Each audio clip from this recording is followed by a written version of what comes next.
Fellow Canadians, we're on target to become a global energy superpower. And if we do it, we'll have the opportunity to help millions, maybe even billions of people around the world who are struggling with energy poverty. And what's energy poverty? If you don't know, don't worry about it. Just get comfortable, settle in, and come with me. We're going from the remote mountains of Peru to the freezing edge of the Canadian Arctic. It's gonna be a ride, but by the end, you'll see how Canada can finally say to the world, help is on the way.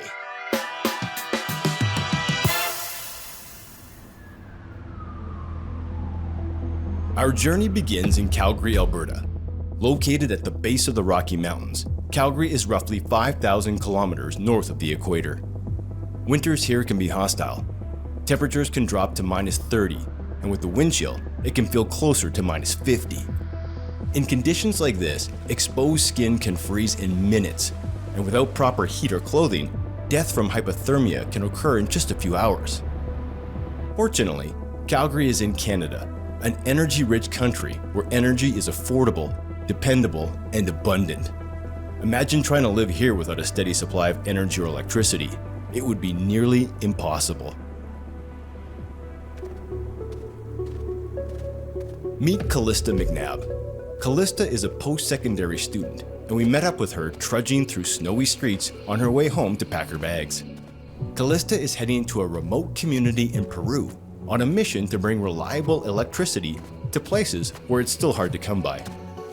She'll be heading deep into the Andes, facing rugged terrain and unpredictable challenges. Conditions out on the mountain, sounds like there's gonna be snow and there's gonna be rain. Who knows what the people are gonna be like. I'm kind of just preparing for everything. Callista is traveling to Peru with Light Up the World, a Calgary-based charity that brings solar power to remote communities. In Peru, where millions lack reliable electricity, she hopes to light up homes, schools, and clinics. Joining Callista on the journey will be about 30 volunteers, including fellow student Pavneet Chima. I'm going to Peru with Light Up the World Foundation. This organization is gonna give a remote area called Huracaya a really good and large solar power, equal education opportunities for classrooms, and a computer lab, high-tech satellite internet for students so they can be exposed to global opportunities and just get equal educational opportunities as we do here. Pavneet understands the importance of energy access on a deeply personal level. Originally from India, she witnessed firsthand what life is like without reliable electricity, where power outages are common and entire communities are left in the dark. For her, this trip is more than volunteer work. It's a chance to give back and help others gain what she knows can change lives: abundant, reliable, and affordable energy. They don't have access to heat. Can I imagine surviving in Canada or in Calgary without heat? No, I don't want to go to bed wearing jackets. As a student myself, I want equal opportunities. I want to know what's happening in the world. I can't imagine a single day without the internet. I won't be able to do my assignments. I won't be able to research or know what's happening in the world. So I feel like giving those kids these opportunities means a lot. They deserve it. They're students as well. There's nothing different than, them being in Peru or me being in Canada. Callista and Pavneet are about to begin the adventure of a lifetime. But our documentary isn't a travel show. It's about something much deeper. What they're setting out to confront is energy poverty, a global crisis that affects billions of people around the world. So what exactly is energy poverty? To learn more, we took a break from Canada's chilly climate and popped down to Washington, D.C. to check in with one of the world's leading voices on global development, Dr. Bjorn Lomborg. A best-selling author, political scientist, and president of the Copenhagen Consensus Center, he was named one of Time magazine's 100 most influential people for his work challenging how we think about solving the world's biggest problems. Energy poverty has lots of different definitions. I like the European Union's definition, which is energy poverty means that you're so poor that you have to cut back your energy consumption to the point where it affects your household's health or their welfare. It simply means that you have so little energy and you can afford so little energy that it really hurts you. That's a bad place to be. Studies show about 1.8 billion people across more than 150 countries live with energy poverty. Dr. Lomberg explains some of the deeper root causes and consequences. Energy poverty is really mostly because you're poor. Being poor sucks in all kinds of ways, and one of the ways it sucks is that you can't afford all the energy that makes your life much, much better. Remember, when rich people in rich countries talk about energy poverty, you sort of imagine, oh, you can't fly as much, or you can't afford a car yourself. But to many people around the world, it's just those very, very basic things like keeping warm or cooking your food, which you can't afford. And that means you end up doing it really badly with dung, cardboard, wood, whatever. And that is one of the reasons why a lot of people, vastly over 1 billion people, cook and keep warm with dirty fuels, and their indoor air pollution is so high that it's equivalent, according to the World Health Organization, of smoking 2 packs of cigarettes each and every day. That's terrible. We don't worry about going into our kitchens because they're all electrified, and when you turn on the kettle to get some tea, it's not going to kill you, but it will do so in poor countries. Dr. Lomborg is exactly right. When Canadians turn on their stoves or furnaces, they don't worry about dying. This is something many people in energy-rich countries can easily take for granted. Definitely people living in North America, Canada, or like I came from India, I feel like there is a point where we do take energy for granted because we're just given so many resources. And when you're given a lot of resources, it's easier for you to neglect how important or how grateful you should be that you're getting those resources, because it's just in your hands. When you're born, it's there. You don't have to do anything. You don't have to take that extra step to get those resources. Resources. That's what people need to escape energy poverty. And it's exactly what Canada has. From vast reserves of natural gas and oil to abundant hydro, wind, and solar, Canada is one of the most energy-rich nations on Earth. Our homes stay warm and our cities stay lit, even through the harshest winters, because we have reliable access to energy. To make that real, when temperatures plunge in Canada, we survive because most homes are heated with natural gas furnaces. They burn gas to heat air, which is then pushed through ducts to warm every room. It's fast, efficient, and essential when the cold turns deadly. Meanwhile, electricity powers everything else. Here in Alberta, about 80 to 85% of electricity comes from conventional energy sources, primarily natural gas. The remaining 15 to 20% comes from renewables, like wind, solar, and hydro. Most of the electricity is generated in natural gas-fired power plants. These plants burn gas to boil water, creating steam that spins a turbine.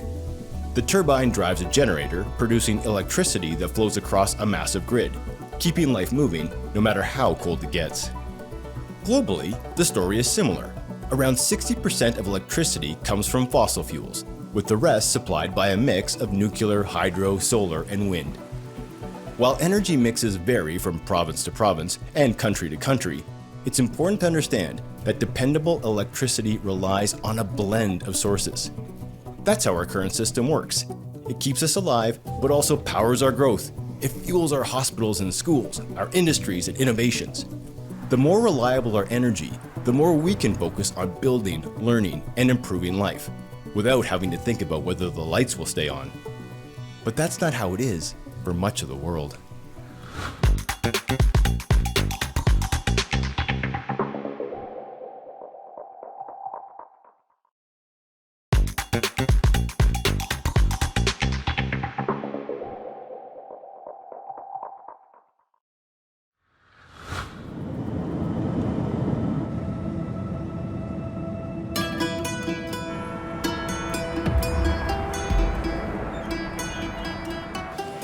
Lima, Peru was our next stop.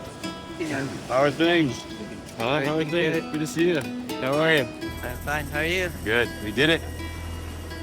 We wanted to arrive ahead of Callista and Pavneet, to get the lay of the land, meet the people, and better understand the world they were coming to help illuminate. After flying more than 11 hours and traveling over 7,000 kilometers from Calgary, we arrived in the coastal city on the edge of the Pacific Ocean. Nighttime traffic in Lima can be intense. At times, it's the kind of traffic that barely crawls. Honking, weaving, and stop-and-go congestion that seems to stretch endlessly from the airport into the heart of the city. The traffic was a reminder that the energy required to keep a city like this moving is enormous, and that in Lima, even getting where you need to go can be a challenge in itself. While Lima is the capital and home to nearly 11 million people, millions more across Peru live in rural or remote communities where the streets wouldn't be lit up like these. For them, energy poverty isn't just a statistic, it's life. And that's where our journey will really begin.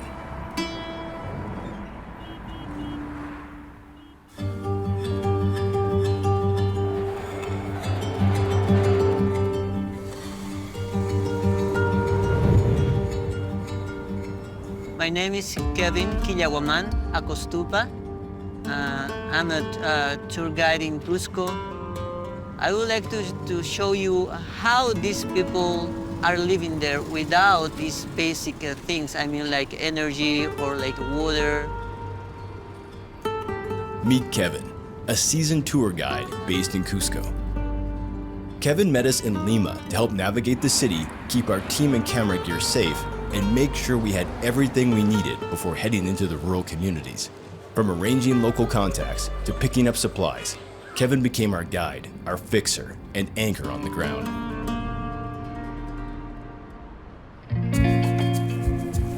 When the tourists usually visit our country, Lima and Cusco, for example, they visit just touristic places mainly. They don't go farther. They cannot see how is the reality, how the people live actually, for example, in the communities or in Lima, for example, in the mountains, without a lot of, resources. Having Kevin with us was key. For him, this wasn't just a project. Energy poverty was personal, and he wanted to help us shine a light on it. When you told me about your documentary, I was very excited because I know many places that they are living without energy, without some basic services. Look, when I see a kid in the mountain, in a community, without electricity, without energy, if I can help these people, I said, why not? Why not, yeah?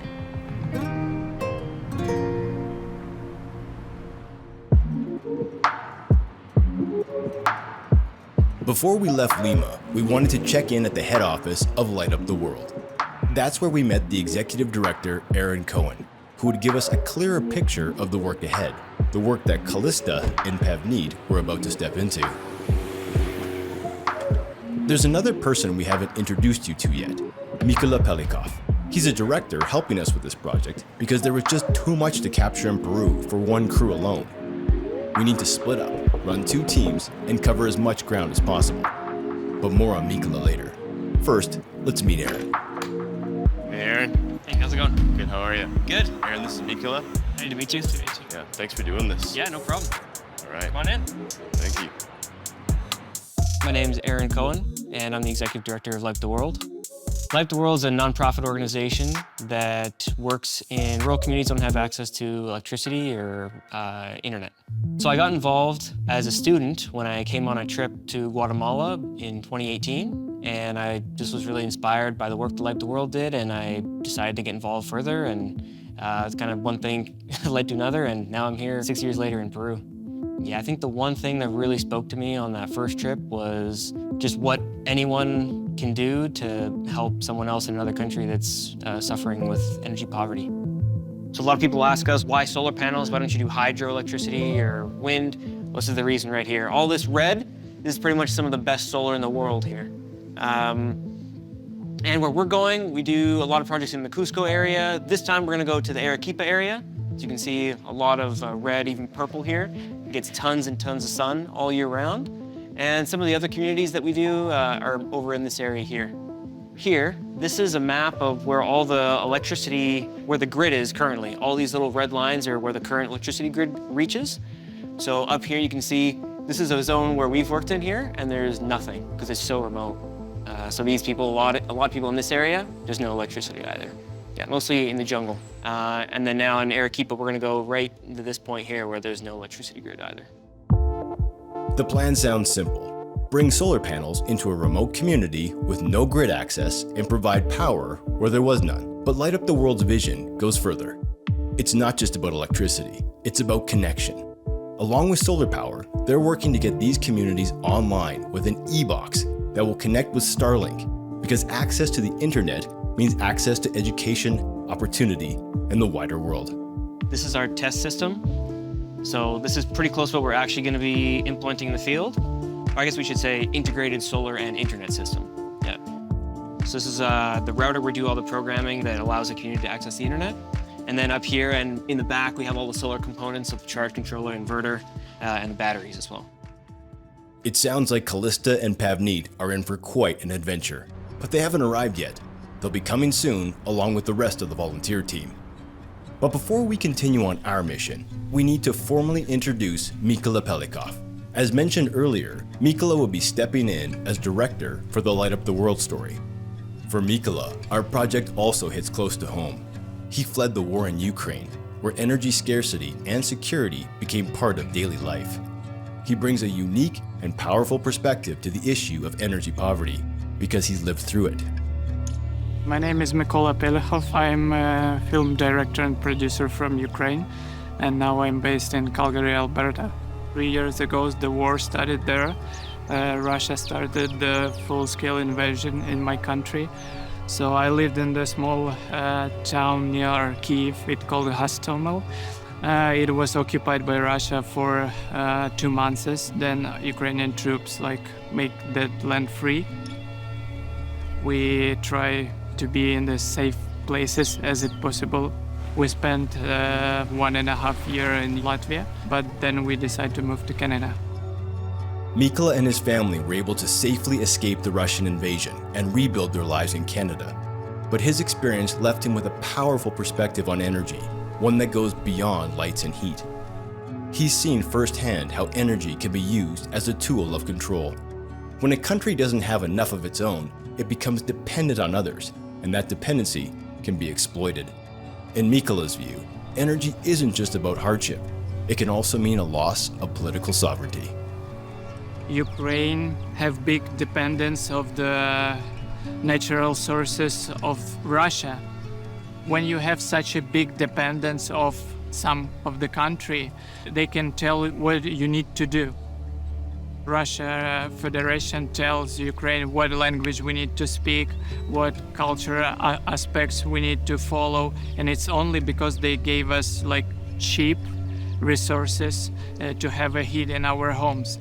And when Ukraine started to follow West pathway, Russia started to make prices on that resources higher and higher. In the final, they started first part of the war. They occupied Crimea and some of the eastern part in Ukraine.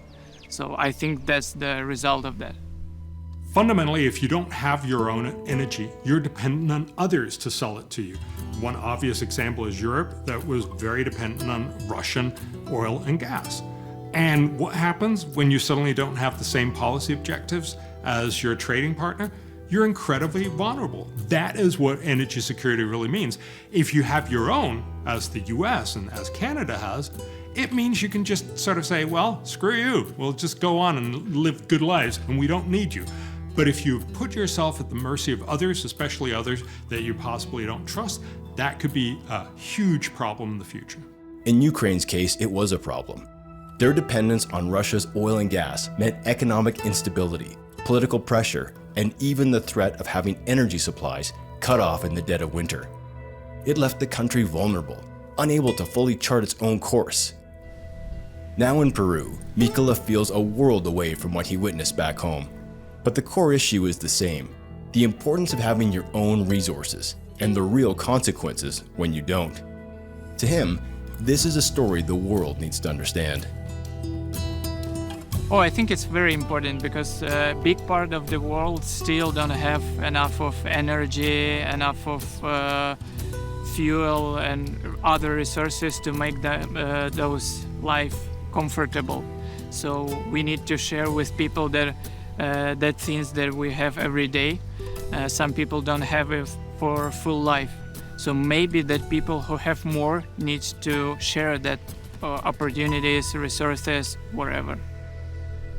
The most hardest part for every human, you need to have that feeling of the home where it's warm and where you feel yourself confident.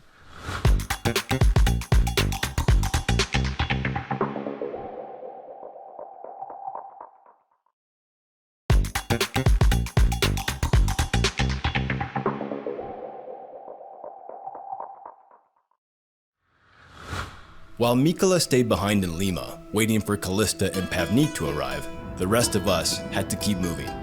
Our first destination, Cusco.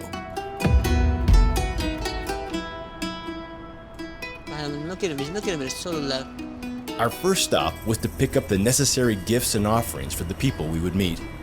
Kevin took us to a shopping area that most tourists to Peru would never see. Okay, it's right here under this bridge, Belém Bridge. Puente Belén, ¿ya? Ahí está, ver, coqueras.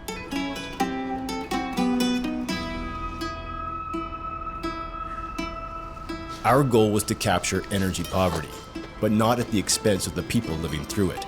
We didn't want to exploit the communities we were entering. We wanted to approach them with sensitivity and respect. Over there. Casera. Kevin helped us do that. He recommended we bring gifts as a gesture of goodwill and gratitude. In tu casera para... Este, ¿no? De Cosnipata. ¿Cuánta el... A ver. ¿Cuánto está esto? We're buying this. So because the people from the Andes where we are going to go to the communities, they love the coca leaves. They use the coca leaves every day. Gracias, mommy. Okay. Come here. Let's go back to the bus. We call this area El Baratillo. It's basically the people sell all of the second-hand things, shoes, sweaters, and everything that you can sell, that you can buy from second-hand. It's a kind of also market, yeah. 5 soles. Look at this. In developing countries, this is what an outdoor mall can look like. People doing their best to meet basic needs. Clothing, supplies, essentials. Mushrooms, potatoes, dehydrated potatoes too. We call chuño and morayas. The cellars were set up in the mud, with no covering overhead, no heating in the cold, no air conditioning in the heat. None of the comforts we often take for granted in the West. When energy is scarce and the economy is limited, basic things like shelter and climate control become luxuries. Fresco tienes? You wanna try? This is chuta bread. Usually bring or buy this as a gift for our family when we travel to our communities. Okay, vámonos, let's go. With coca leaves and bread in hand, we were finally ready to leave Cusco and venture into the highlands of Peru. What lay ahead wouldn't be easy. Steep terrain, thin air, and the unknown. But this was the only way to truly understand life without energy and the strength of the people who live it every day.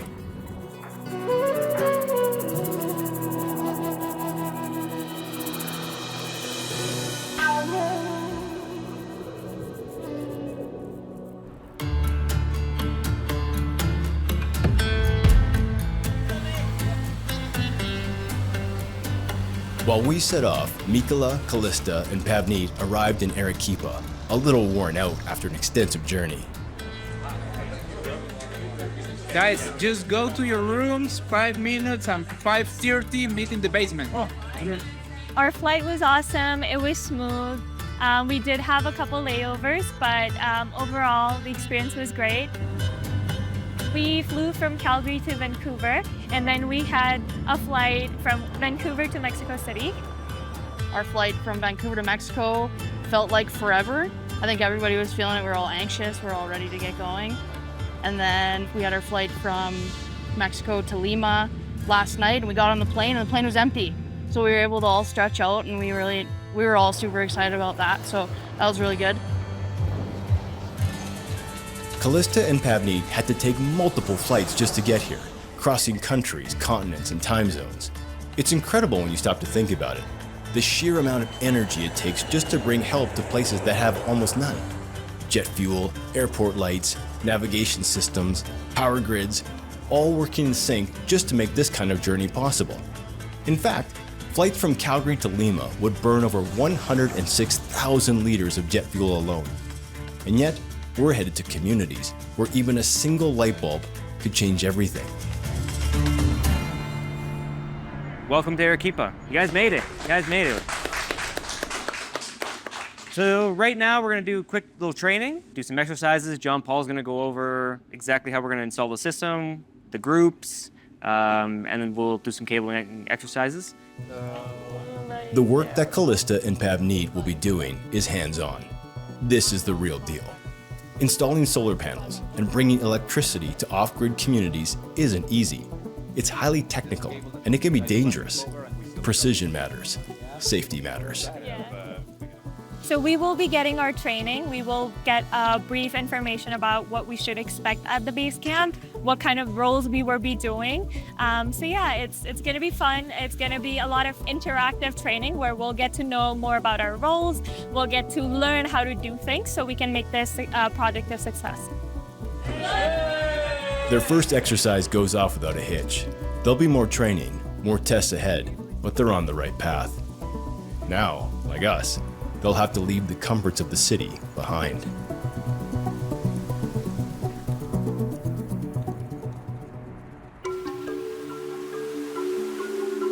While the Light Up the World team continued their training, we had finally left Cusco. Outside the city, the Peruvian landscape opened up. Lush valleys, cascading waterfalls, and small farms tucked into the hills. We passed herds of the iconic alpacas and llamas along the roadside.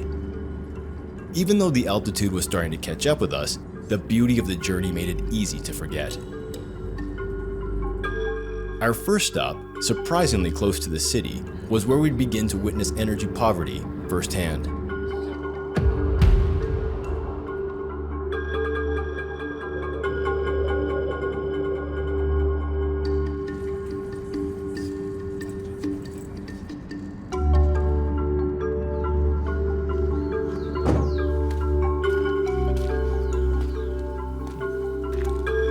So Kevin, where are we right now? We are in Corca. It's the poorest district of Cusco area. This area is very poor in terms of economy. The main economy activities, there are many farmers. And so, as you know, probably the products that they probably farm here are not very expensive in Cusco. They are still used, for example, to cook the wood. Eucalyptus, for example, the wood of eucalyptus from the eucalyptus trees to cook. They don't, for example, not all of them, they have a gas, for example, that to use. Can you show us how they cook here? I'm gonna ask to her if she can show us the.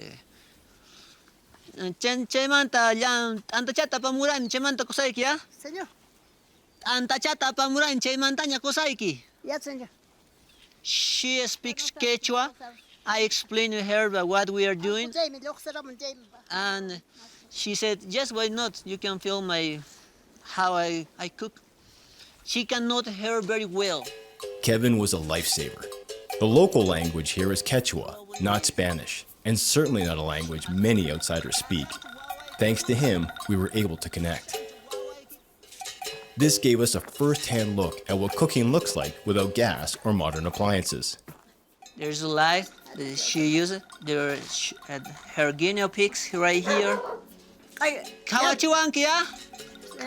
Yeah. Yeah. Also, she has more wood inside. But look at this here. Yeah. This is the wood that she used to cook. To think that this is still how people cook, just outside a major city, was truly eye-opening. One of the problems that I saw many times with the people who cook like this is the smoke. They suffer, you know. They look like people who smoked for many years because they look at smoke. They're smelling every day that, and so when they go to the hospital, for example, when they are sick, the doctors ask them, did you smoke? Did you smoke? And so they say, no. But the problem is because of the wood that they use, and they are inside in this environment, that the reason that they late in their life that they have these kind of problems. The reality is staggering. More than 2 billion people around the world still rely on wood, charcoal, animal dung, and other solid fuels just to make a meal. And the consequences are deadly. According to the World Health Organization, indoor pollution from cooking like this causes around 3.2 million premature deaths every year. Women and children are hit the hardest, exposed to toxic smoke day after day, putting them at risk for respiratory infection, lung disease, heart conditions, and more. Although she doesn't have gas to power a stove or eliminate the smoke, she does have one thing, a little bit of electricity, just enough to give her light. She used the electricity basically just for this kind of, to illuminate at nights, you know, the room and kitchen. She doesn't have a TV, she doesn't have a fridge or some other devices. She doesn't use it. And so she pay like 20 soles every month, but she cannot pay because she cannot go to Cusco to sell because she cannot hear very well. One of her eyes cannot see very well as well. Her daughters and her sons as well, they send it from Lima money, probably friends or somebody, and is how he can pay for the electricity. What we witnessed is something many of us would recognize right away as energy poverty. But it's important to remember, from the inside, it doesn't always feel that way.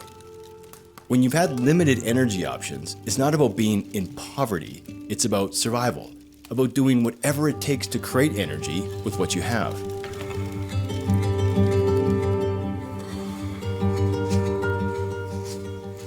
Campa. Al panquicho. Ya, entonces. Gracias, mamita, muchas gracias, ¿ya? ¿Usted mensaje, mamá, ya? Ya, señor. Ya, mamá, muchas gracias. Añay, mantay. Ya, señor, ya. Say añay is in Quechua. Gracias, thank you. Yes. While Kevin and I discussed our next destination, the Light Up the World team were loading up the trucks and the bus for their journey into the hills.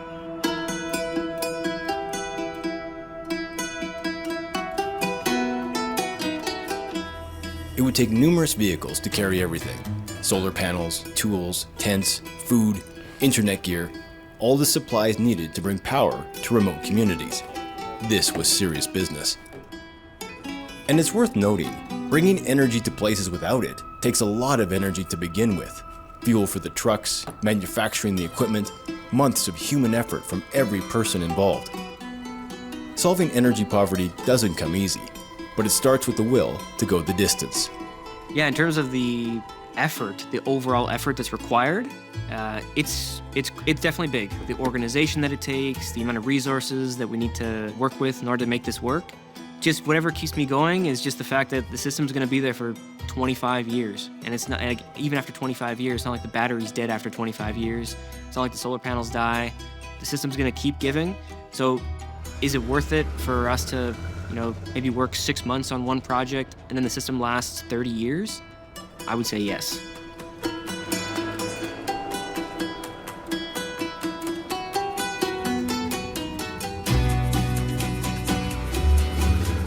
The road ahead would be tough. It would be a long, sometimes treacherous drive through the mountains, with unpredictable terrain, sudden obstacles, and even the occasional parade. Despacio, despacio!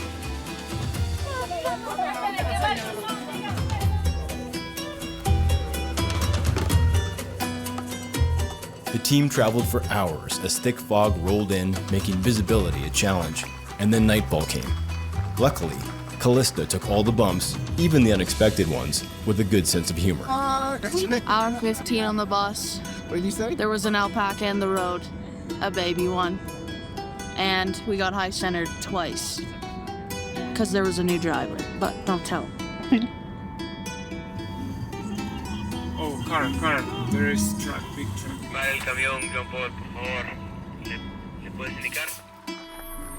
And then, just like that, the mission came to a grinding halt.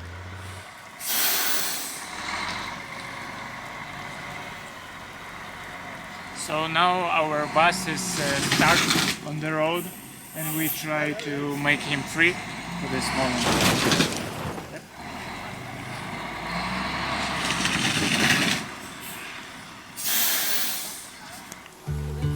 The bus was stuck, high-centered on uneven ground, and it needed to be freed for the mission to continue. Until the bus could move, nothing else could. But here's the thing. Being stuck is frustrating, but it's not the end. If they'd run out of gas, that would have been it. No second chances, no options. That's energy poverty too. When the fuel runs out, everything stops. But in this case, even though they were stuck, they could stay safe and warm because they still had energy, gas in the tank, and that makes all the difference. Because with energy, especially reliable energy like petrol, you can adapt, find solutions, and keep moving forward. Reliability is a key word in energy conversations. Without reliable energy, solving energy poverty isn't possible. With it, you have the time, the options, and the chance to solve other problems, like getting a bus unstuck from the middle of nowhere.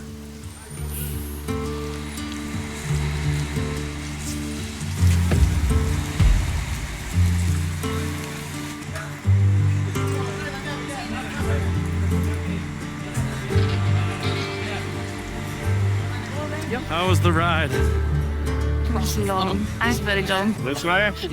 Oh. After nearly 15 hours on the road, Pavneet, Callista, and the team were exhausted. Now it's time to rest, to regroup, and get ready to go back at it. Because tomorrow, they'd continue their mission to bring light, power, and possibility to people who've gone without it for far too long.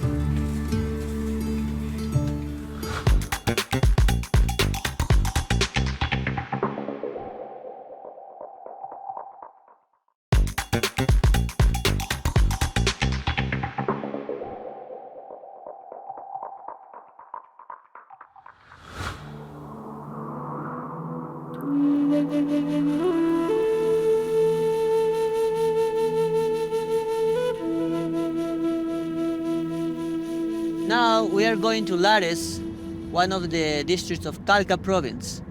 Those communities and the district of Lares is considered one of the poorest districts here in Cusco region. And where we are going there is to show you how these people live without basic service, like for example electricity, or for example in some cases the drainage, for example, or how difficult is the access, to those places. Like the Light Up the World team, we were driving through steep terrain, blanketed with fog and rain. It was winter in Peru, and the temperatures had dropped sharply. But this is where energy poverty lives, on the edges, where infrastructure fades and survival depends on resilience. So look at this house. They don't have, for example, electricity. The only reason why they are living here is because there are water there next to them, next to their houses. We're gonna share some bread with them, yeah. Mantay how tanta chata kozai ke? Amia buenos días. Chat antach. Kokachata soy lifta. They don't have electricity. The only basic service that they have is water, basically, but it's from the mountain. They don't have anything from the government. Anything here in this case. Yeah. Okay. Yeah, mama. Gracias, mamita. Sulpai ki mama. Anyay. Okay, let's go.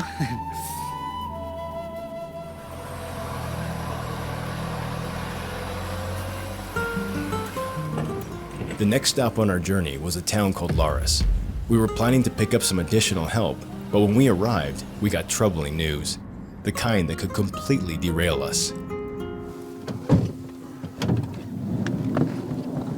Ancallachi. Gregorio, buenos días. ¿Cómo está, papá?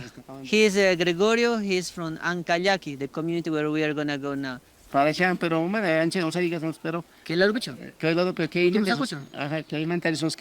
It was landslide. It's covering the main road. He's now going to call to 2 or 3 people. They're gonna wait us where is the landslide. We found out that the road leading into the mountain, the only road to reach the community we were bound for, had been washed out by a landslide. Our vehicle wouldn't make it through. Just like that, our plans were in serious trouble. But luckily, even if our van couldn't get in, the locals had an idea. Use the town's radio station to send out a message, a call for help. The hope was that people in the hills would hear it, meet us at the landslide site, and help carry the equipment the rest of the way in by hand. ¿Ya eso pueden filmar esa partecita, un favor? Ya, perfecto. You can film how he's gonna call to the community by radio. Yeah? Yeah. Watching the local radio show get interrupted to help us was incredible. It amazed me that the people of Peru, in the town of Lares, were willing to pause their entire broadcast to send out a call on our behalf. Back in North America, it can be hard enough to borrow someone's cell phone. But here, they used their only connection to the outside world to ask if anyone in the hills could come meet us and help carry our gear. It was clear they wanted to show the world what they were struggling with just as much as we did. In that moment, it didn't feel like we were outsiders documenting a problem. It felt like a team effort, and we were in it together. Muchas gracias, Pablillo. Muchas gracias, papá. Muy amable. Nos vamos a ir ahí un rato para filmar ahí la situación.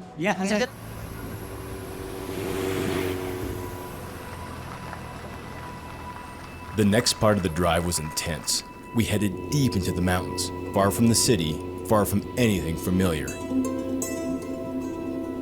If something went wrong, there'd be no easy way out. With a thick fog, even a helicopter wouldn't be able to reach us. There were no other vehicles, no cell signal, no backup. And to make things more real, we were driving along the shoulder of an incredibly narrow mountain road, hugging the edge of a cliff. If there had been another landslide, or if something had gone wrong with the van, it's hard to imagine we would have survived. It began to feel like we were truly off the grid, and out here, anything could happen. We finally reached the point where the road had been washed out.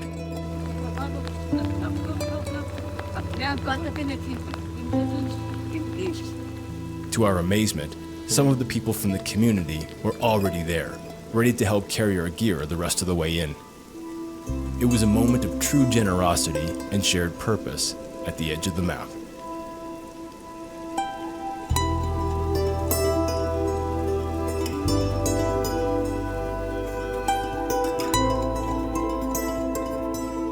Meanwhile, the Light Up the World team was preparing for their final leg of the journey.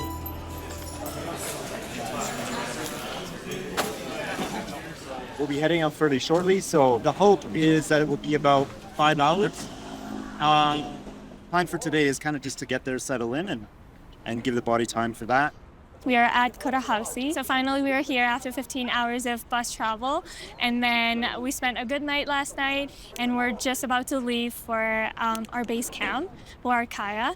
It's going to be 5 hours drive. We're splitting into different vans. It's going to be 6 people in each van. So yeah, we're excited. The team fueled up, and from here, they'll be leaving the bus behind and switching to a convoy of smaller vehicles, built to handle the rough mountain roads ahead.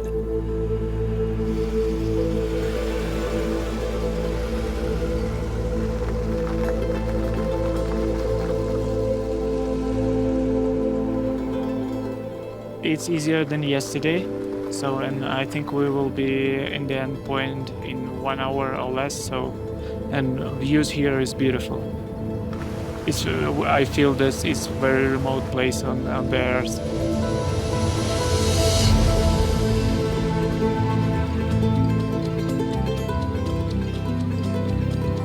The team was truly traveling to the ends of the earth, and they've pushed themselves farther than most would ever go. But out here, the higher you go, the tougher it gets. And soon, new challenges would present themselves yet again.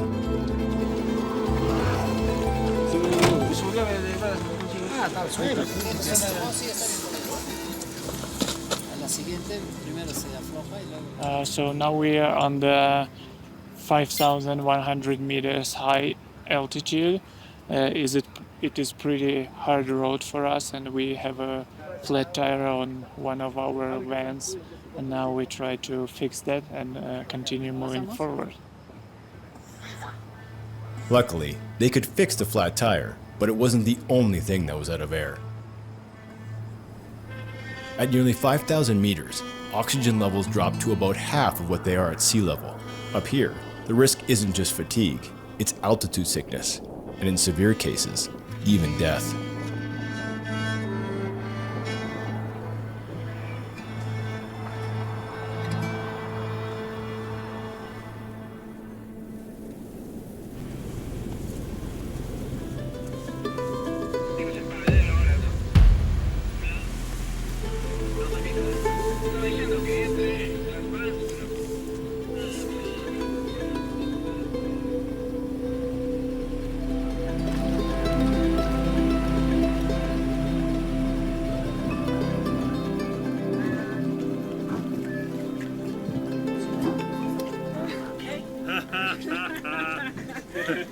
We're super excited to be here. This is going to be our home for the next 5 days. We're excited to get started with our project to help out this community. And yes, we did like a 5 hours long drive, but nobody feels tired. They're just super pumped and we're excited. Trying to get everything out of the rain so we can get our tent set up and get ready to go here. So, Welcome to Arcadia, guys. Okay, so right now, as you can see, there is several empty classrooms around that corner and the 3 big blue ones outside. You can go over there with your camping mate and start putting on the tent inside the rooms, okay? we're gonna go build a tent, baby. Let's go. Callista and Pavneet were moving in, getting to work, and doing whatever it took to help this community get energized and connected. In particular, the project would focus on a local school. It's where kids from miles around come to study and live throughout the year. About the community of Arcadia, they have more than 300 people living here, and the school is for more than 100 students. Exactly 180 students registered for the last year. This school chose to make that decision of building small huts for the students to live inside during the school year. They are not in the best condition they could have, but that's the only thing they can do to help them, because the other option is for them to walk 4, 5, 6 hours each day to come back and forth from their houses to the school. They get no heating, and the weather here is really hard. No calefacción, no energy, no electricity, no internet. About the light, they usually go by candles. For cooking, they get some firewood that they can't get near here because there is no trees at this altitude. So they have to save firewoods, come down to city, buy them, bring them here, and then they use that to cook. Their houses are not completely made for these conditions. So they made the best way they can. The living conditions for students and for many in the community can be jarring for those of us coming from the West. Basic hygiene, sanitation, and access to reliable infrastructure are ongoing challenges.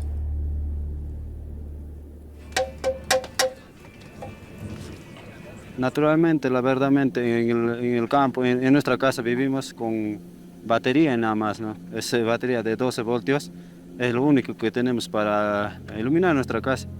Y bueno, más antes nosotros vivíamos así sin batería, sin focos, sin nada. A veces no hay ni carigo que a veces man los ni que belch. Ahnapchi huera le cops ni opa más antes para procurar que buena. Mana toco y coch emarwana y cotas. Ajá. Ahna le ponen aquí pips que se ocupan del chelonca. Mana hasta chay chunit chop por escamach, chop tutgamach. Somos frontera con otras regiones y nos consideramos olvidados en la región Arequipa. No tenemos servicios básicos, luz, agua, y acá tenemos bastante necesidad, bastante pobreza. Y los padres de familia, de alguna otra forma, hacen los modos posibles para sacar adelante a sus hijos. Necesitamos bastante apoyo, más que todo porque creemos que la educación es la puerta para que ellos salgan adelante, salgan de esta pobreza y que Arcadia progrese. He's right. Education is one of the key pieces to helping people break the cycle of poverty. And that's why bringing energy to a school is so important. it gives students a real chance. With power, they can read after dark, use technology, and learn in safer, better environments. Studies show that access to electricity directly improves school enrollment, supports longer study hours, and even boosts teacher retention. Globally, countries with high energy access consistently outperform those without it in education, health, and economic growth. It's not just about lighting a room. It's about opening the door to a future with more opportunities, and that starts with energy. Putting lights, putting outlets, giving them energy so they can maybe plug a laptop over there and study more or work more or just have some call with their parents that are in the biggest cities. So right now in our project, we take in account that and we are making the best in our hands to better the quality of life in those huts.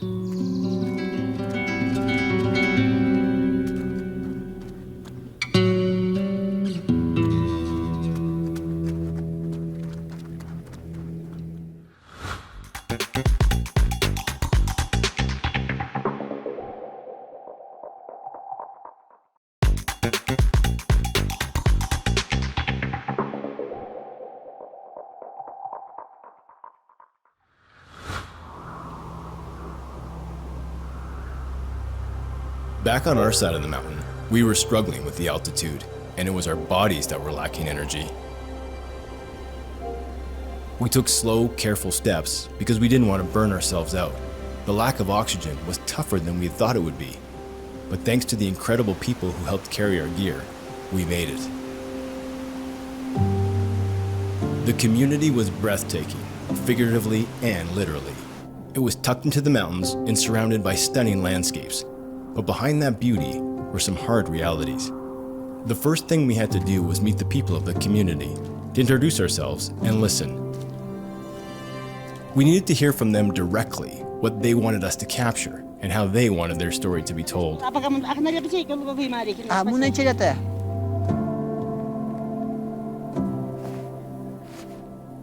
Buenas tardes, Japan. Buenas tardes, Japan. Kunang no mi Kevin Killawaman, no llaqtayo Chinchero, Larupi. Ya, compañeros, Quito, no haremos ya. Kiko, na primera vez Quito, tu parishanchis, después no hay copa, más zona turistata, arica, mi kipe, kewiñaico, cochaico, chiconapi, genaspi, chipi, animal chaconapi, stia. Después, venado, zorro, añas, guayata, todo. Quita para que nos monarin correct. Pero solamente no hay que quita monay coman.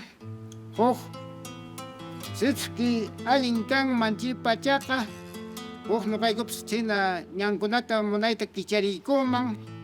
Alinta anchiwam no hay que zona turista imagina quita tokichikuman kan mame pero para pipuyupi cheriwan chaykunap nuqaykupas yanapakuyta munaykum imallapipas mawawaykupa nuqaykupapas chayllacha nuqa rimarinikampa chaymanta nuqay compañero munaykuman nuqayku awayku kaypiqa mana nishu ima yanapakuypas nuqaykupa kanchu imanaqta imana carterpata directos carteraykupas pasan waykupas chichallawan estudiar con según colcachayku kasqan mahina waykupas estudian man colcachay aypanchayqa aqnapi kidaka kamaninka kunama maykunamanpas por ripunku china triste maqay cuidayku chaymantataq china campokunapiqa aypis kan cartrakuna maykunapi basurakuna imana sumanchita. After everyone had a chance to share, Kevin offered them bread and coca leaves as a gesture of our appreciation and gratitude for opening up their hearts and homes to us. Things were off to a warm start, even though the room and the weather outside were cold.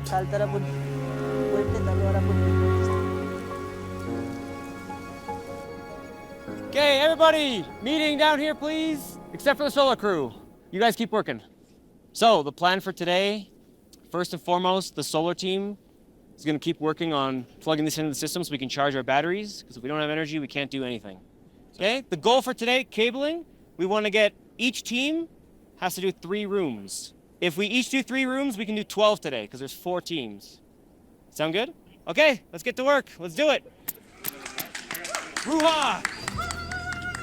The solar project continues. With the team pushing through the altitude and giving it everything they've got, they're now doing what they came here to do. 14 where you're at, up to that's this side of the socket, and then 16 all the way to rest. Okay. You want to go? Oh, yeah. The computer lab team did some great work. They connected all the computers, all the laptops, they put it inside the cabinet, and they fixed 3 computers from the community. So that was a bonus that I didn't know that they were gonna be able to do that. The e-box team worked really efficiently, and they're almost done the e-box. So now we see how the principal came to check how the work is going. And guys just set up the box with every important gear for the solar system.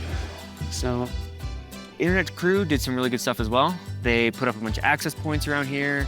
They got some cabling going, and they even have like the basis of the router connected to the Starlink already up and going.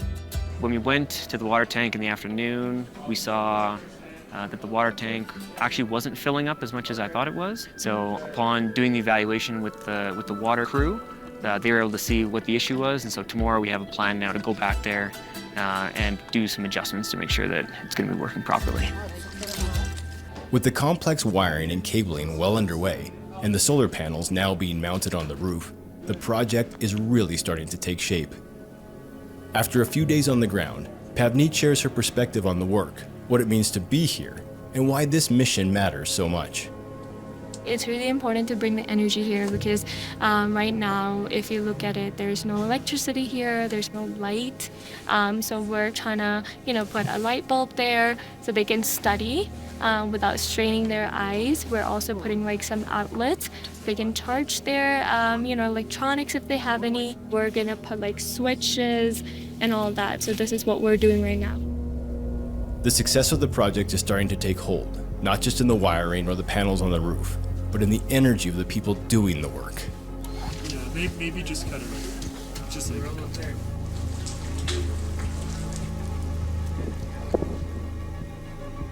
it's a very heartbreaking moment, I think, because soon all work will be done and this community will see a lot of lights.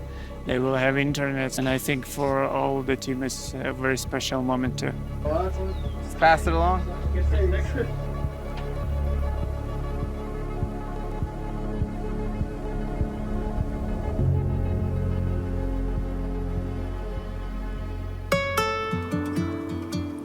For us, the cold and rain hadn't eased up.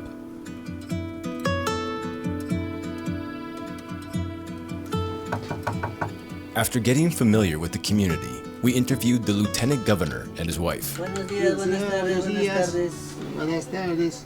Buenas tardes. No, buenas tardes. No, buenas tardes. Buenas tardes. Buenas tardes. They welcomed us into their home to show us how they kept warm during the winter months. For them, it was simple. Fire. No gas furnace, no setting a thermostat, just doing whatever it took to stay warm. The smoke quickly filled the room, thick, heavy, unfiltered, and the room didn't even have proper ventilation. I had to step outside. The crew kept filming, but I was genuinely worried about how long they could last in that air.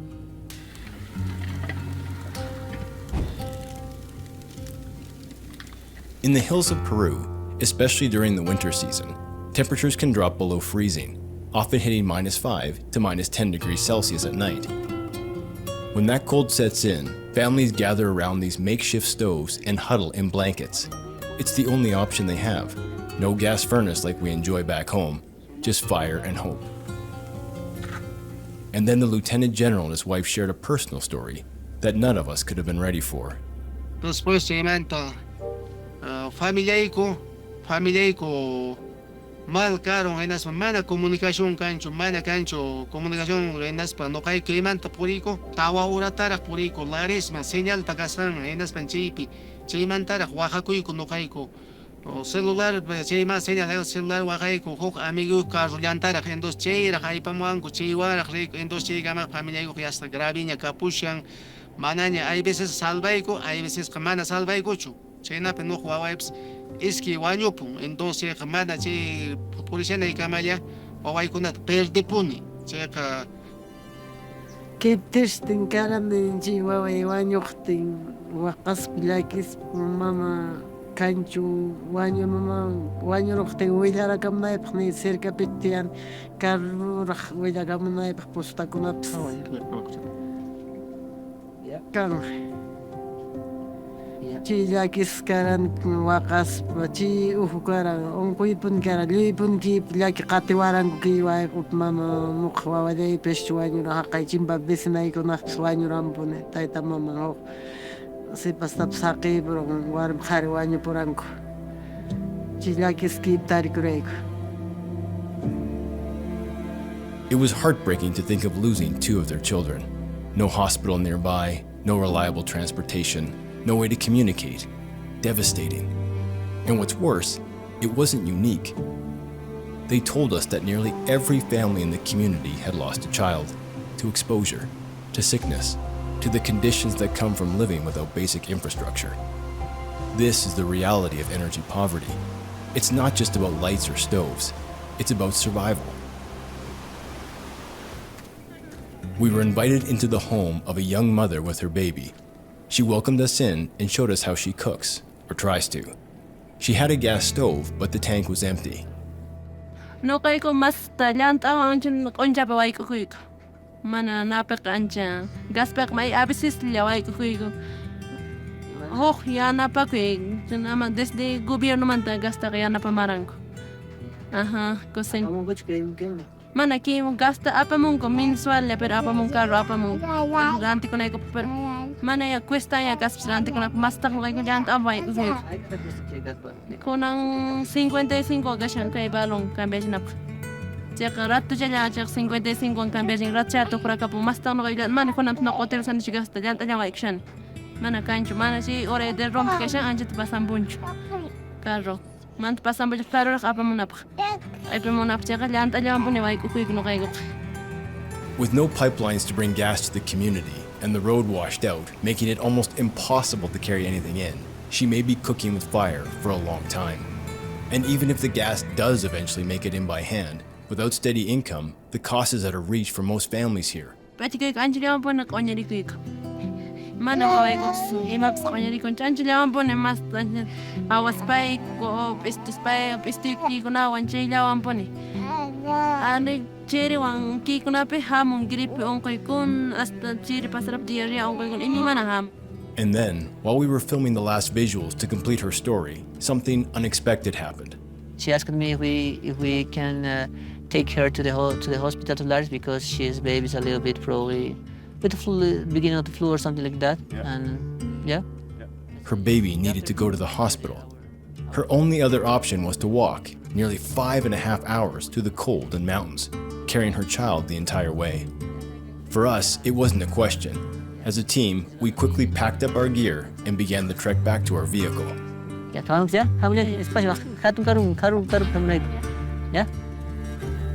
We'd come here to tell stories, but in that moment, helping her get to the hospital became the only story that mattered.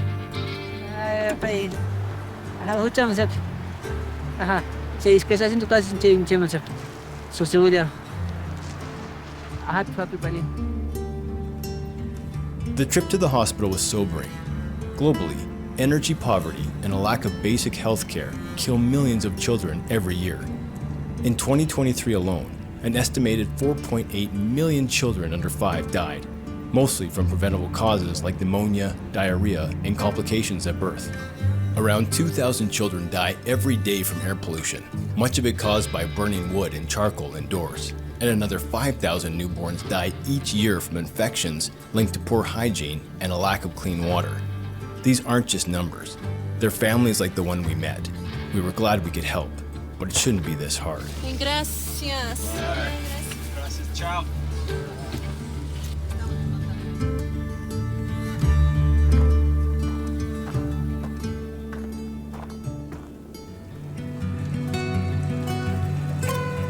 Back with the Light Up the World team, the day to turn the lights on had finally arrived. We're just wrapping up here.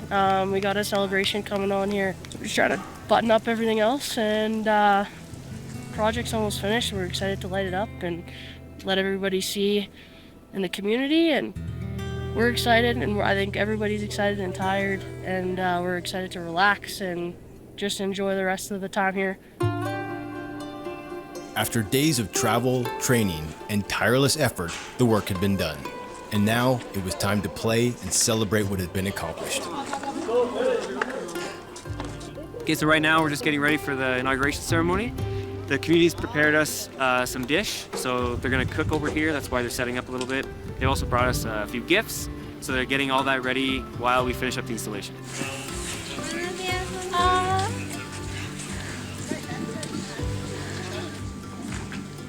It is fun to be in your comfort zone and live with all the resources you have around you, but please think about the people who would love to just have 1% of what you have. The community gathered in the main square for the inauguration. This wasn't just a technical milestone. It was a moment of pride, partnership, and celebration of resilience. Jean-Paul addressed the families, the elders, and the volunteers who had traveled so far to be here. Thanks to this project, the students are going to have a way better future in education. He expects you to someday come back to Arcaya and see what all the changes that happens here thanks to you and then thanks to this project. Because always they are going to receive you with open heart, open arms, all because they are really grateful, they are really happy for all the hard job you're doing here. At the count of 3, 1, 2, 3! Yay!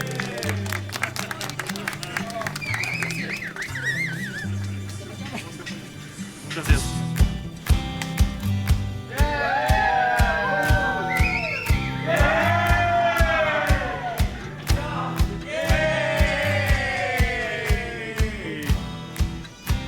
The community lit up, and energy surged through the entire town. From homes to classrooms, wires that once carried nothing were now alive with electricity. Perhaps for the first time, this community could be seen from space, a place once invisible on the energy map, now shining bright. But this wasn't just about visibility. This was a turning point.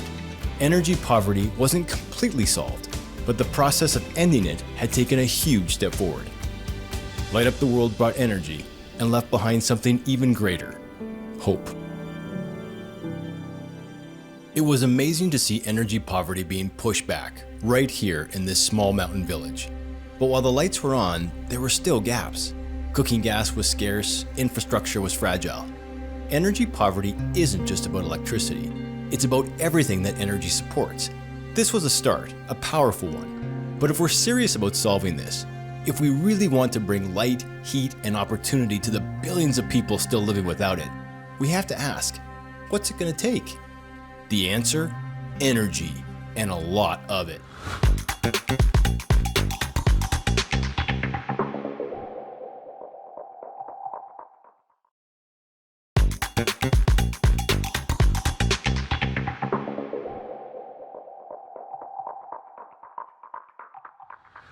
Let's think about how we got here.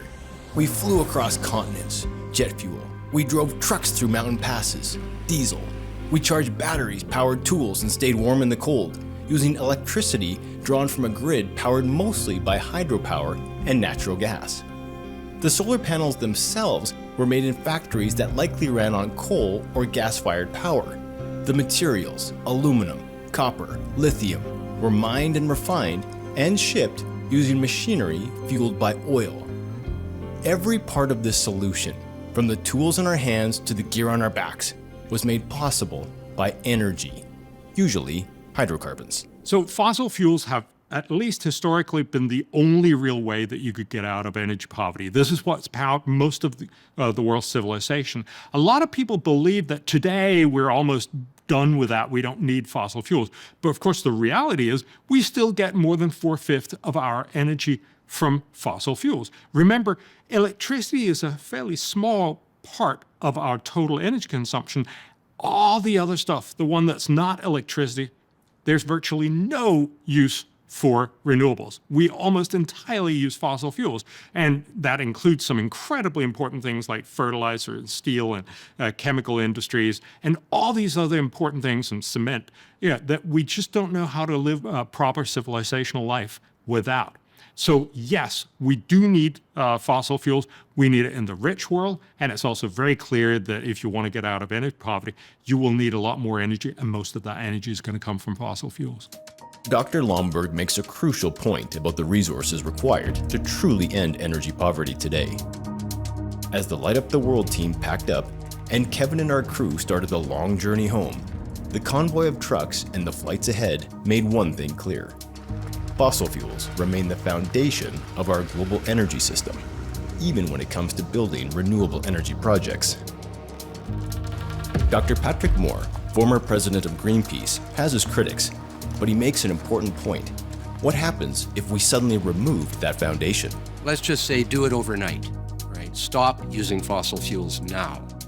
Within the next week, we would notice that the food wasn't coming into the cities anymore. It takes big trucks to do that. Every day, the food has to be brought into the supermarkets in huge cities all around the world. That would stop. Immediately, people in the middle of the cities would be the ones that would starve first. The cities would die. Dr. Moore paints a dark picture, but his warning isn't far-fetched. Now let me be clear. Recognizing the vital importance of fossil fuels doesn't mean they're the end-all be-all, but it's about understanding how the world actually works today. Right now, fossil fuels are the foundation. They move the trucks, power the grid, and support the infrastructure that allows renewables to grow. So if we want real solutions to end energy poverty, we need to use every tool available. Which brings us to the next question. In a world that desperately needs more energy, how can Canada respond and help? To answer that, we sat down with Teresa Waddington, Vice President of Corporate Relations for LNG Canada. Canada has a remarkable abundance of energy. We have more gas, oil than our population could use in hundreds of years. So in a place like Canada where we have such an abundance, I think one of the things that really we as Canadians need to do is help alleviate energy poverty and improve energy sovereignty for other nations. And that involves exporting a lot of our products. But secondly, we have really stringent environmental practices and regulations, which means that any energy that comes from Canada is produced with a knowledge of what that footprint is. Teresa's right. Canada has vast reserves of oil and natural gas, produced under some of the world's highest environmental standards.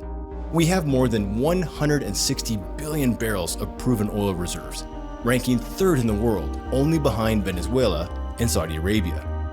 And when it comes to natural gas, Canada produces nearly 18 billion cubic feet every single day, tapping into one of the largest reserves on Earth, the Montney Formation, which holds an estimated 450 trillion cubic feet of natural gas, enough to supply all of Canada's current needs for more than 100 years.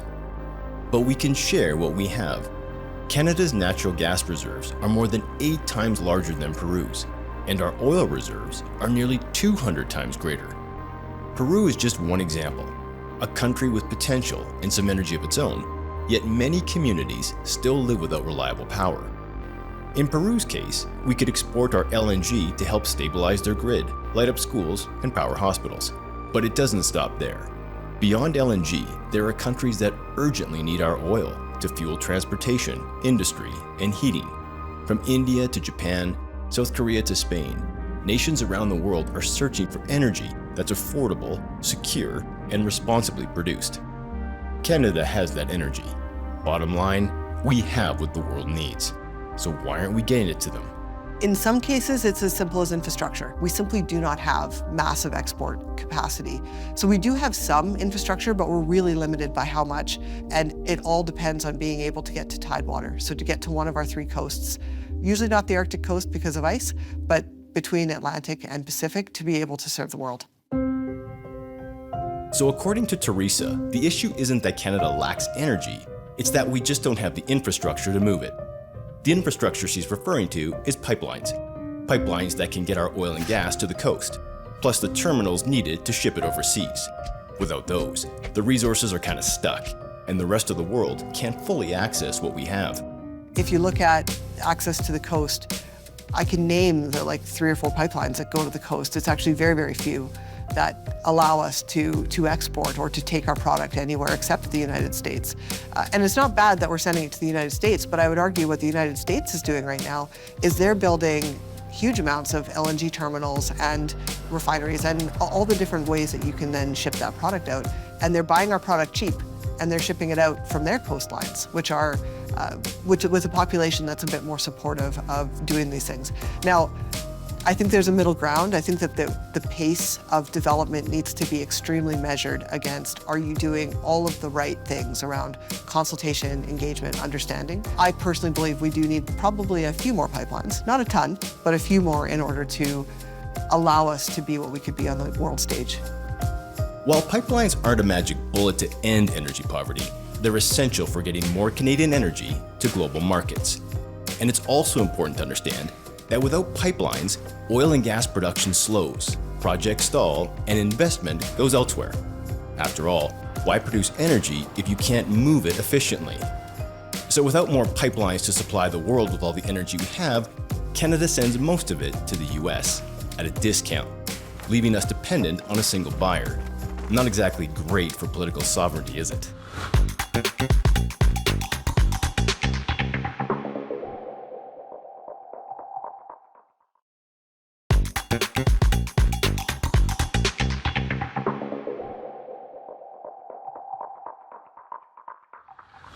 And as we continue our drive back to Cusco, the opportunity for Canada to send its natural resources to other countries is hard to miss.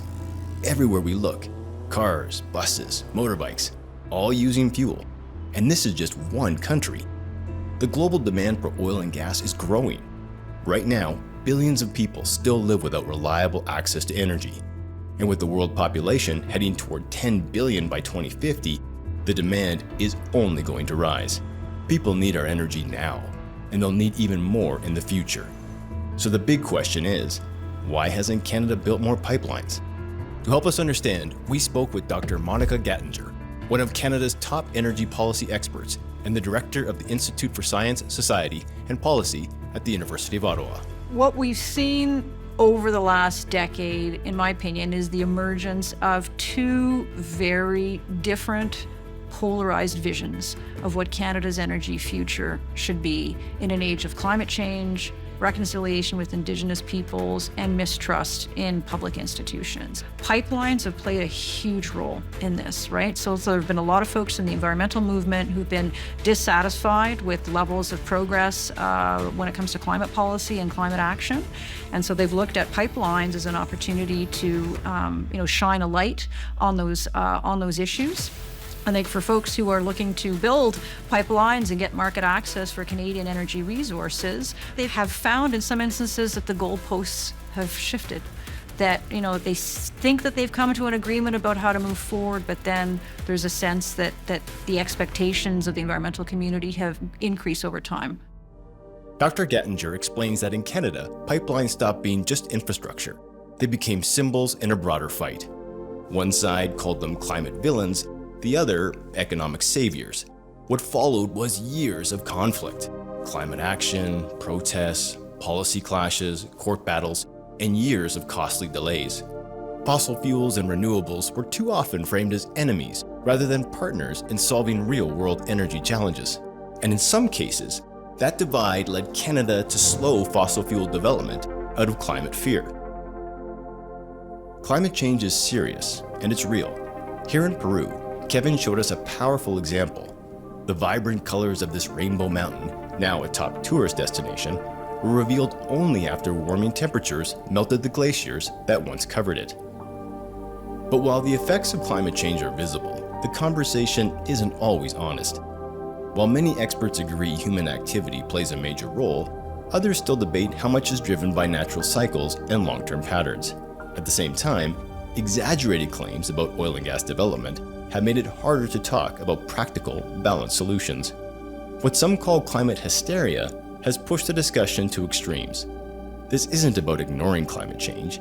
It's about addressing it in a way that also lifts people out of poverty and expands access to the energy they desperately need. Climate hysteria is something that's sort of come partly from the media. They love to play up bad news, and also because it's a great way to sort of get people's attention. Every policy cause will sort of exaggerate their cause because, pick me, give me more money, make sure that you focus on this issue. But of course, if you think the world is ending in, say, 12 years or whatever the current fashionable number is, you are likely to make really bad decisions because you think we have to cut right now. But that's not what climate change is about. First of all, there's no such limit at 12 years or any other thing. It's a problem that will get slightly worse over time. But the reality is, this is a problem we need to fix over the next 50 or 100 years. And that's why you need to invest in green energy R&D so that we actually get the innovations that everyone will pick, not just rich, well-meaning Canadians, but also the Chinese, the Indians, and the Africans. We're not going to be able to do that as long as people are scared witless. If you think this is the end of the world, you're going to spend a lot of money badly. Climate change is a problem. It's by no means the end of the world. We need two things, I think. We need to recognize that for most people on this planet, the main problem is not temperatures in 100 years. It's the fact that kids die tonight, that there's not enough food, that there's terrible education, that there's a lack of jobs and corruption, all these other very simple and immediate problems. And there's something very, very Western, very rich, and very sort of let them eat cake kind of approach for rich people to sit and say, you know what, I think we should do something about the temperature in 2100. No, we should do something about tuberculosis tonight. The second part is we also need to tackle climate change. We're rich civilization. We can walk and chew gum at the same time, but we should fix it smartly. Currently, we're fixing it really badly because we're basically saying, let's cut carbon emissions now to feel good about ourselves, but it'll actually have very little impact in 100 years, instead of focusing on finding the technology that'll make it possible for everyone to cut. And in that way, we can also open up the conversation of saying, all right, let's fix it smarter, let's fix it cheaper, let's fix it more efficiently, which means that there's a lot of other money left over to fix all the other problems that we both have in the rich world, and then fix, for instance, energy poverty and diseases and all the other things in the poor half of the world. If we don't get this right, if we're so focused on climate that we forget these other problems, we will end up leaving a much worse world. Bjorn's right. Our world has its fair share of problems, and sometimes you see them right next to each other.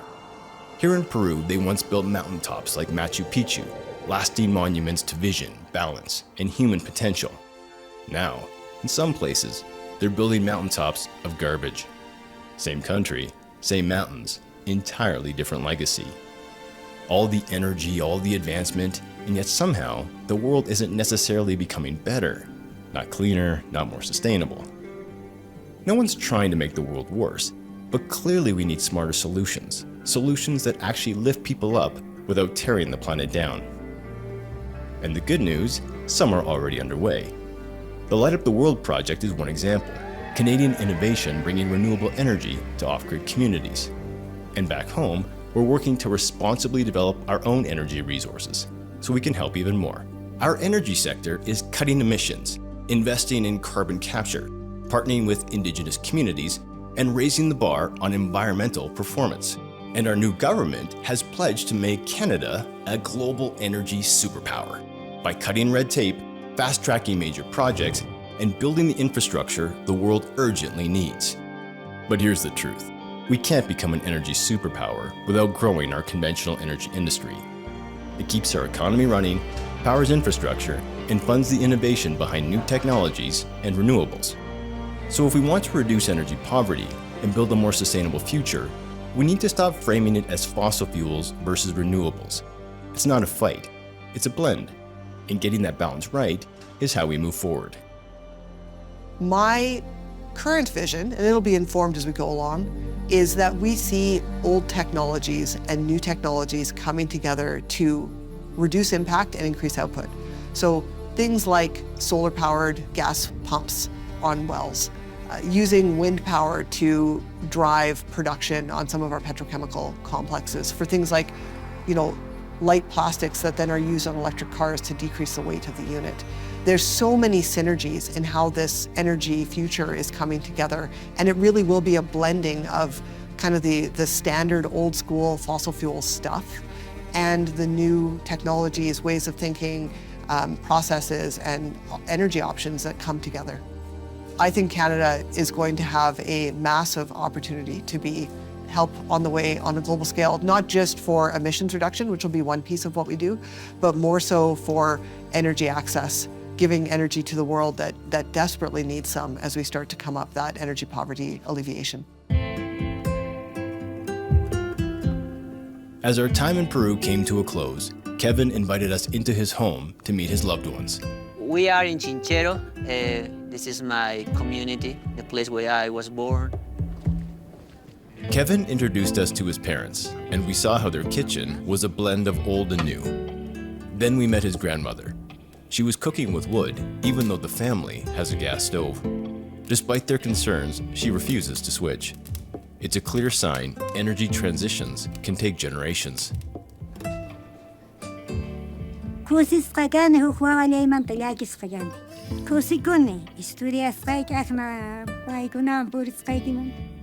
very happy because I'm a professional, a tour guide, you know, and she's very happy because she can see how or with who I'm working. I know here in Cusco, in Peru. Yeah. So sorry, she cried a little bit. So yeah, but she's very proud. She's very happy. Her pride in Kevin's accomplishments brought her to tears. It was a powerful reminder of the profound impact that raising standards of living has, not just on communities, but on individual lives and families. Yeah, I have a lot of memories with her, with my uncle, with my parents still here living as a kid. It was not sorry. For sure, it was not an easy life. Yeah, because of the a few resources that they had and that we had when I was a kid, for example. Yeah, for example, they didn't have the very probably the opportunities that I think had. In my family, everybody are proud of me because I was the first who went to the university, and it made me happy as well. Yeah, for sure. Yep. Sorry. She's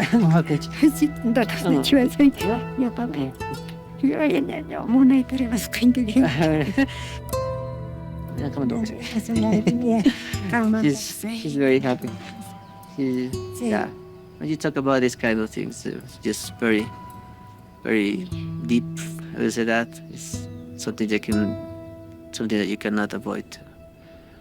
Cry is something, natural sometimes, yeah. When you come here, you remember everything.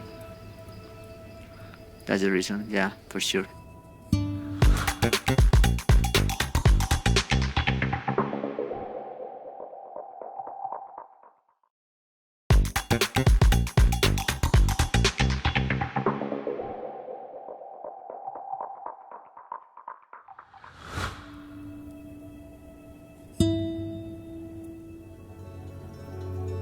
We left Peru with a real sense of hope.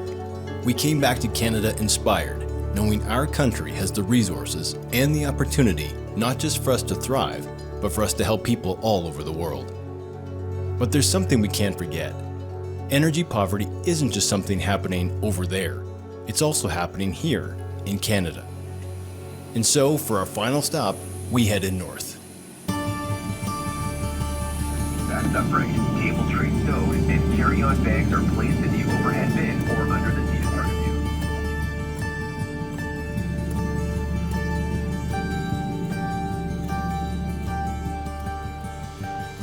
Our crew traveled to Nauyot, a small remote community located on the Arctic Circle, on the northern coast of Hudson Bay. It's one of the most isolated places in Canada, accessible only by plane or boat for most of the year. We met up with Blaine Chislett, a local energy advocate from Rankin Inlet, Nunavut, and someone who knows these challenges firsthand. Do a bit of a lap here through beautiful downtown Nauyot. Proudly Inuk, Blaine's fight for a sustainable future is rooted in family. For over 9 years, he's worked to advance renewable energy in remote communities. Which, if you look out to the left of me, that's the Hudson Bay here. All the sleds and snowmobiles there for hunting seals or going out looking for caribou or going out to your cabin. That's the closest thing to a highway we have, and that's only there for 8 months of the year. The Arctic is rich in natural resources, but that doesn't mean energy is easy to access. This community relies on a single annual fuel shipment, barges loaded with jet fuel, petrol, and Arctic diesel. It all arrives during the short summer window before the ocean freezes, and that fuel powers everything: homes, schools, health centers, even clean water systems. But when your entire energy supply depends on shipments traveling thousands of kilometers by sea and arriving just once a year, the logistics are incredibly complex and extremely expensive. Those costs get passed directly to residents, making energy prices in the north crushing, sometimes 3 to 4 times higher than what most Canadians pay. For a homeowner, it's ranged from about 6 or 7 years ago, being about $200 at the high end, to my last power bill was $690.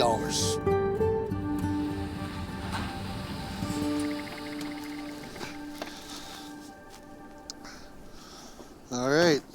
This is all the energy for the whole community. 100% of the electricity demand is created through diesel combustion motors. All our town water, town sewer that's moved is through diesel as well, so that's transported through there with combustion motors. All our sustenance hunting and traditional hunting gear is 98% snowmobiles and quads and boats, and the rest is a dog team. So the majority of the town's energy demands comes through this key core area. These pipes and the fuel tanks on top of the hill, 98% of Canadians don't realize that up in the Arctic we have to bring in barges full of jet fuel, petrol, and Arctic P50 diesel for vehicles and for power generation. So during the short summer months, we have barges come up full of all the petroleum products to deliver them to each community. And if you look on the cusp of the hill here, you'll see several pipelines going up towards the power generation plant and the gas station. Fuel tanks on the hill, that's the supply for the year. One little leak could cause us total chaos, and we'll have to fly in fuel or fly people out and lose a community. That's our heat, that's our electricity, and that's our health centers, that's our schools. That's our light during lunch, because sometimes the sun doesn't come up here in the winter. For decades, conventional fuels have kept Nauyot alive. Their reliability has been vital for survival. However, this system is under strain. Aging generators can fail, and their constant hum is a reminder of the community's dependence on one energy source. So even here in Canada, Nauyot faces all 3 pillars of energy poverty: limited abundance, reliability, and affordability. Another factor of energy poverty is right now 25 communities over the biggest landmass in Canada that owns 3/4 of the coastlines. That's cold as all hell for 6 months of the year. We have one source of power. We can't run an extension cord to our neighboring community because they're dozens of kilometers away, sometimes thousands. We have diesel power. Great, easy, very easy to produce, but stuff does go wrong with them as well. So when that goes dark, the whole community that's energy poverty. We're used to it. We're used to when the lights go out. Toronto gets -6 and the lights go dark. That's 6 days of my news tied up right there. I never hear the end of it. We call that Tuesday up here. Nauyot is a perfect example of why blended energy solutions are essential. Relying on a single energy source is never a good idea, and Blaine knows it. Luckily, this community is thinking ahead, tackling today's challenges and planning for the future by diversifying their energy mix. Blaine and Saku Investments are building a solar farm to complement the community's existing generators. So we will head off to see the solar array. So this is going to supplement 30% of the town's generated power demand throughout the year on average, 30%.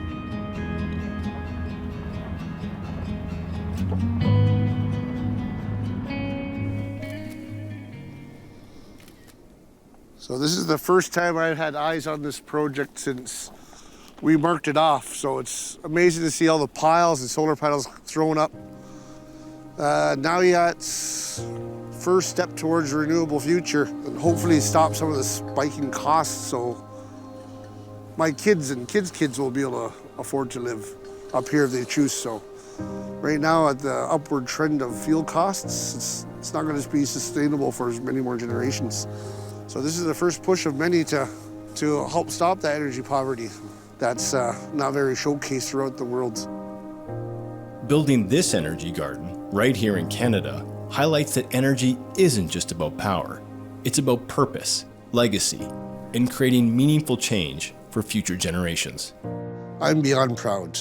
I'm beyond proud of seeing local Inuit staff here hired and working and learning. I love it when an elder pulls me over or a kid pulls me over and asks me what's that, or give us praise for doing it, or say it has to be done and understand it. I'm full of pride when I get asked the hard questions that no one wants to hear, but it's a learning experience for me or them. Everyone wants to be remembered. Maybe this is my little slice of being remembered, right? So. As Blaine reflects on the idea of legacy, one thing is clear. Providing reliable, affordable, and abundant energy leaves a lasting impact for generations.